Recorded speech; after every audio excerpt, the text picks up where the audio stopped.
Praise the Lord. I wish to greet you in the name of the Father, the Son, and the Holy Spirit. My name is Pastor Michael Kitivi. I'm a pastor with Redeemed Gospel Church. Our church is called Destiny Restoration Center. It is along Eastern Bypass near Utawala. Thank you so much for coming to be together with us as we hear what the Lord is speaking to us this day in the name of the Lord Jesus. And so, wherever you are, kindly feel welcome, kindly feel in the right place, because we want to hear what the Lord has in store for us. I wish to start by reading from the book of Matthew, chapter 21. I'll read verse 1 to 9, and I'm reading from NIV version. The Bible says, as they approached Jerusalem and came to Bethphage on the Mount of Olives, Jesus sent two disciples, saying to them, "Go to the village ahead of you, and at once you will find a donkey tied with her coat, by her. Untie them and bring them to me. If anyone says anything to you, tell them that the Lord needs them, and he will send them right away." That this took place to fulfill what was spoken through the prophet. "Say to the daughter of Zion, see, your king comes to you, gentle and riding on a donkey, on a colt, the foal of a donkey." The disciples went and did as Jesus instructed them. They brought the donkey and the colt, placed their cloaks on them, and Jesus sat on them. And a very large crowd spread their cloaks on the road, and while others put branches from the trees and spread them on the road. The crowds that went ahead of them and those that followed shouted, "Hosanna to the Son of David. Blessed is he that comes in the name of the Lord. Hosanna in the highest." I wish also to read from the book of Luke, Luke chapter 22. We are going to read Luke chapter 22 from verse 7 to 13. And the Bible says, "Then came the day of unleavened bread, when the Passover must be killed. And he sent Peter and John, saying, Go and prepare Passover for us, and that they may eat. So they said to him, Where do you want us to prepare? And he said to them, Behold, when you have entered the city, a man will meet you carrying a pitcher of water. Follow him into the house which he enters. And then you shall say to the master of the house, The teacher says to you, Where is the guest room, where I may eat the Passover with my disciples? Then he will show you a large furnished upper room, and there make ready."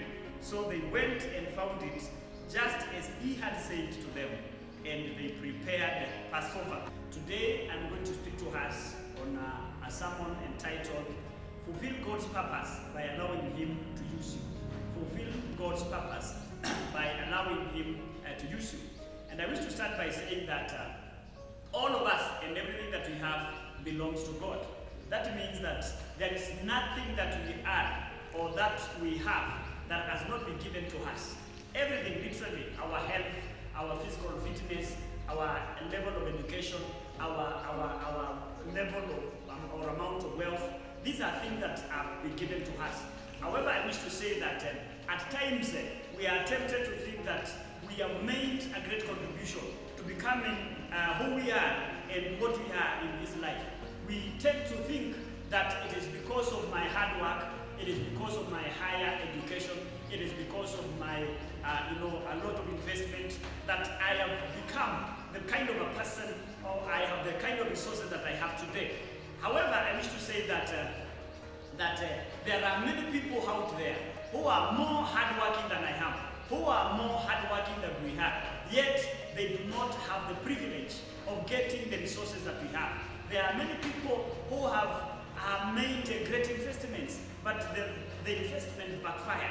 There are people who have advanced education to higher levels, yet they do not have or they do not command the opportunities the resources and the wealth that we have. What does that mean? This simply means that we are a product of what God has made us to be. We are the way we are because of the faithfulness of God. We are the way we are because of the blessing of God. We are the way we are because of what the Lord has entombed upon us. And that is why the Bible says that it is in vain to wake up early in the morning and sleep late at night. If the Lord is not with you, you will still not make it. You can wake up very early, but you will not make it if the Lord is not together with you. You can sleep very late, but your long period of time, out there working very hard will amount to nothing if the Lord is not pleased to bless your efforts and to bless the things that you have. And that is why I want to say that it is good for us to have the right attitude, for us to know that what we have is because it has been given to us by the Lord. And how can we, have the right attitude? How can we respond rightfully to this? We can only respond rightfully to knowing that if these things belong to the Lord, then I should avail them to Him whenever He requires them. I should avail them to Him whenever, He needs to use them. However, I wish to say that we have a natural tendency to be so much attached to the things that we have.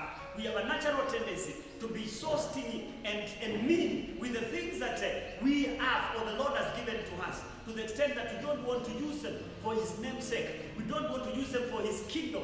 And this is exemplified by the story of the rich young ruler. The Bible says that this young person went to Jesus and asked Him, Master, what shall I do to attain or to get eternal life?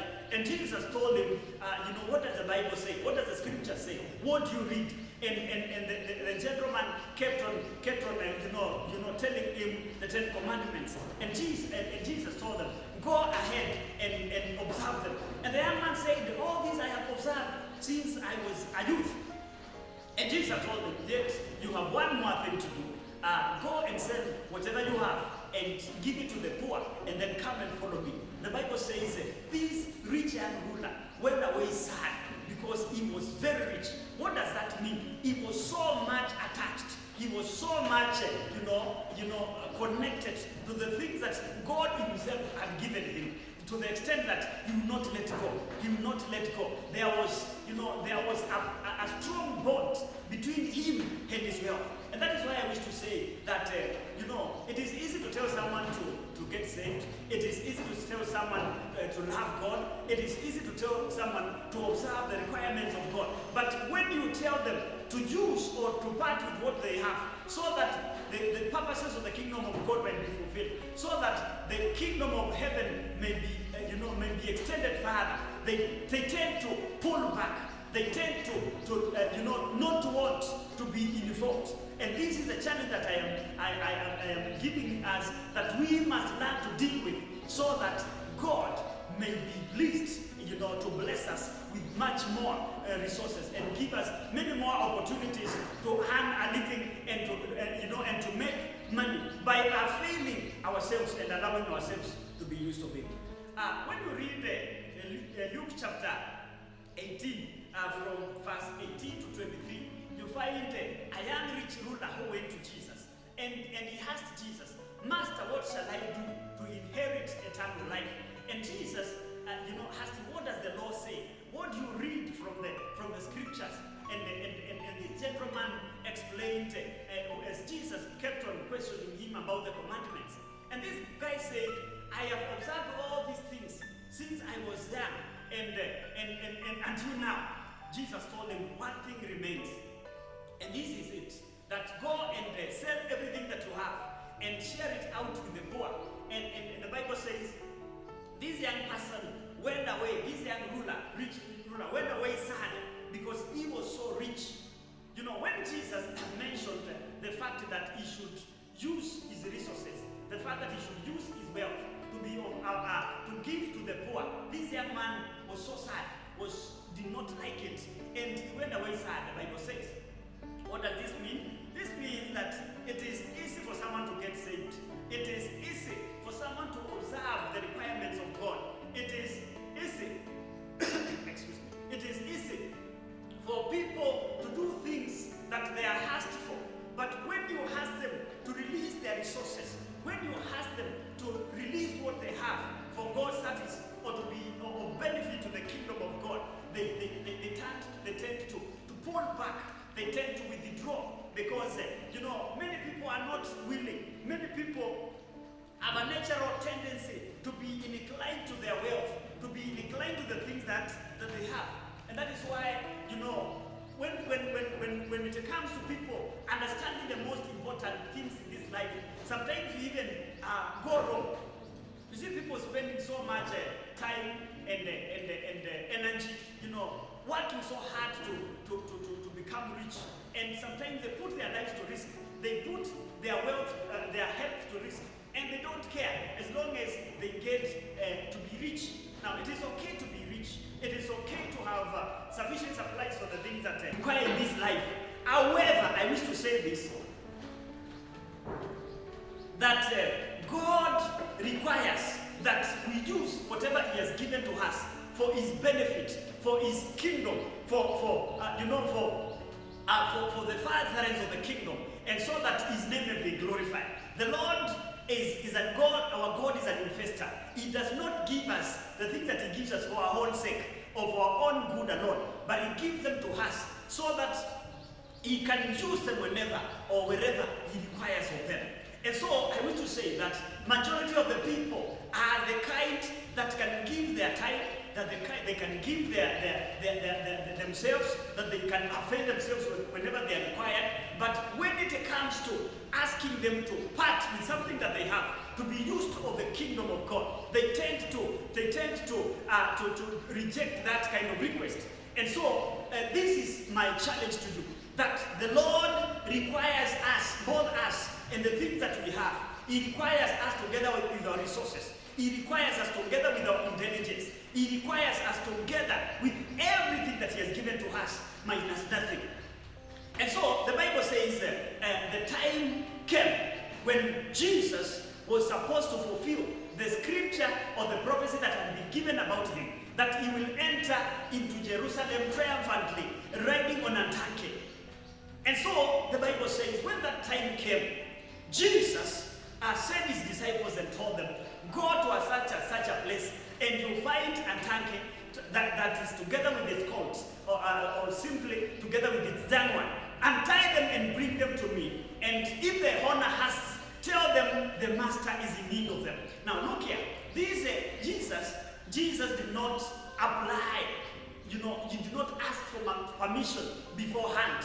He did not, write an application letter. He did not do a prior request to the owner of this donkey. But when he needed it, he just said, and he said, when you tell the owner of this donkey that the master needs it, he will simply let it go.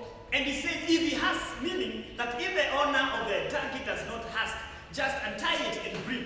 And the Bible says the disciples went and did just as Jesus said, and they brought the donkey to Jesus, and Jesus used it.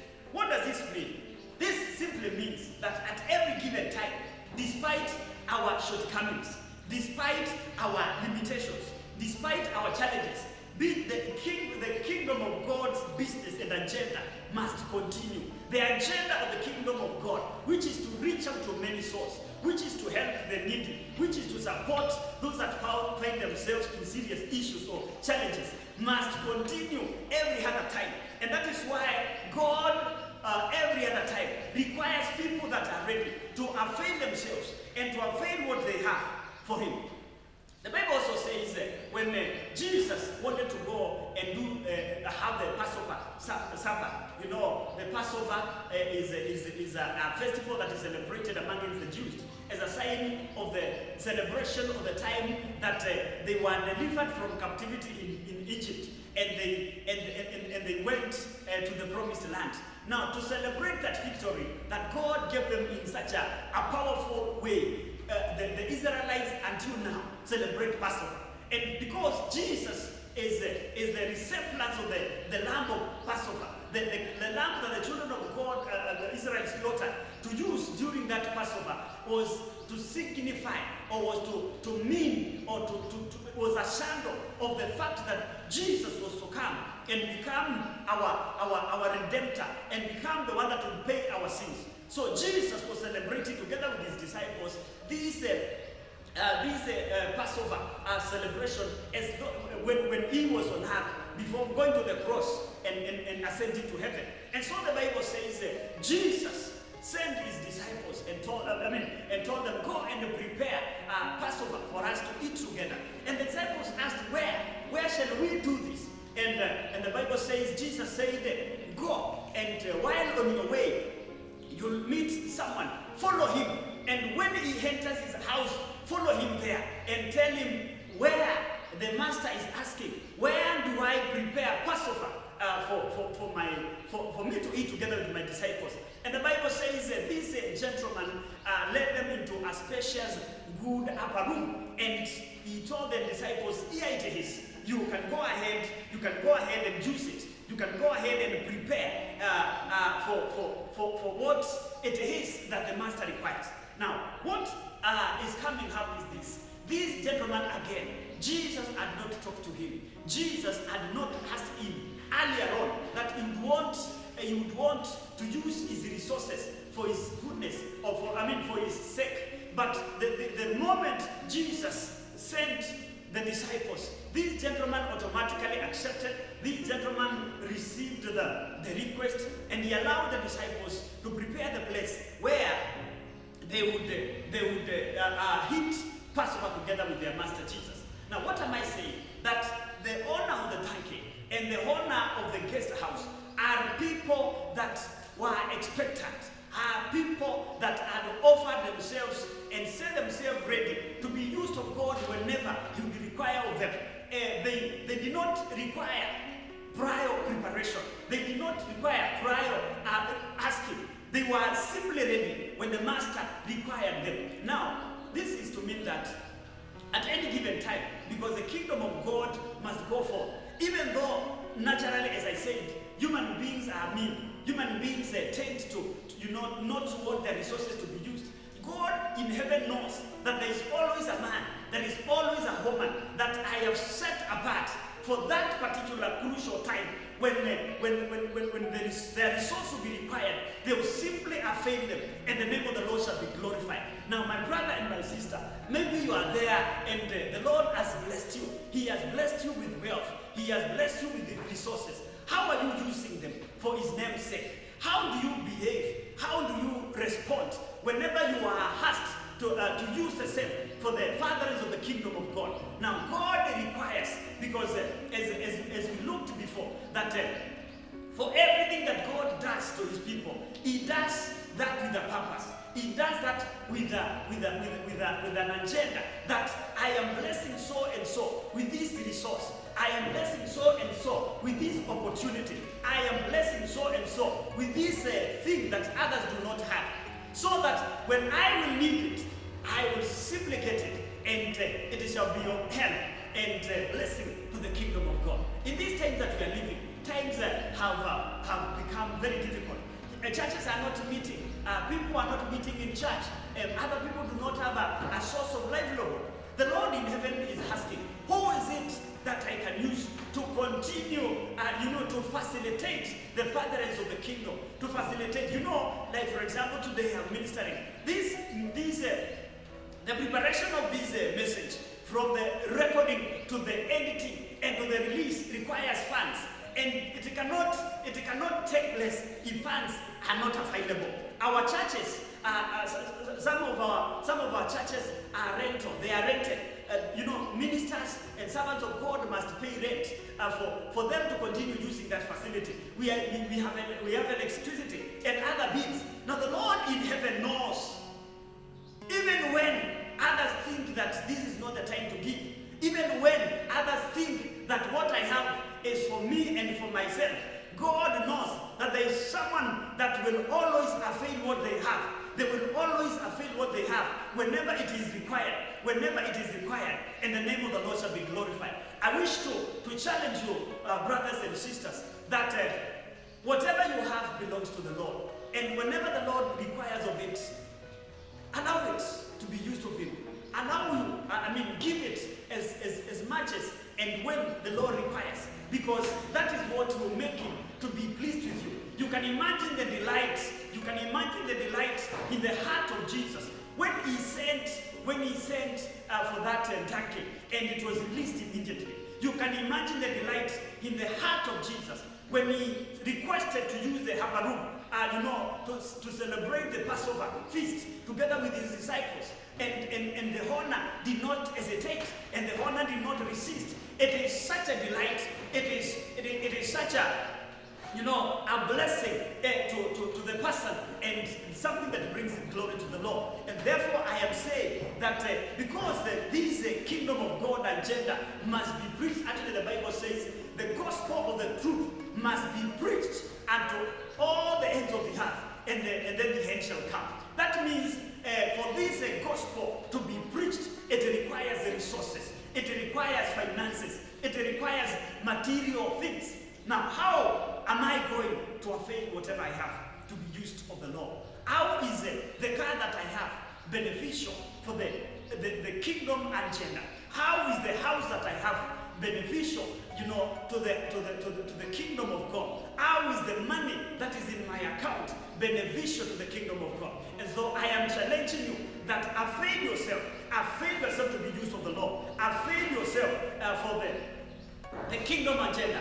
and for the purposes of God to be fulfilled. And you see how the Lord shall be pleased with you. And you will see how the Lord God Almighty shall bless you. This is the word of the Lord today. And I want to summarize that by saying that the Lord God Almighty has given us the things that we have, so that he can request them of us whenever he needs them.